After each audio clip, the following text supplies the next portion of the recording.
Hello friends, আজকে আমি তোমাদের বলবো যে আমার মেয়ের নাম ডিম্পি কেন রাখলাম। অনেক নাম আছে আমার মেয়ের, তো সবাই ডিম্পি নামেই ডাকে। এই নামটা কিন্তু আমিই রেখেছি, যদিও এটা ডাক নাম।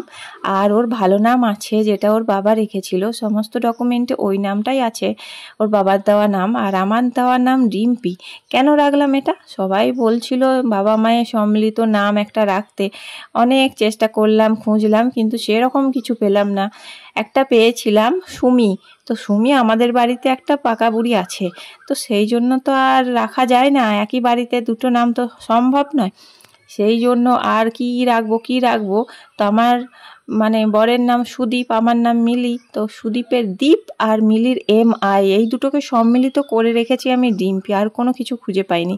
দেখবে ডিম্পির মধ্যে দ্বীপের দ্বীপ আর MI এর MI, এই দুটো কিন্তু পেয়ে যাবে। আমি আর কোনো কিচ্ছু পাইনি। যাই হোক, আমার নামটাও ভালো লেগেছে। তো তোমাদের কেমন লেগেছে জানিও।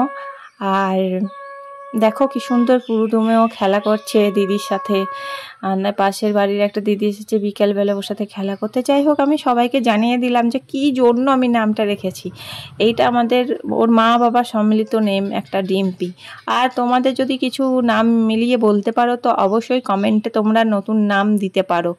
তো সবাই ভালো থেকো, টাটা।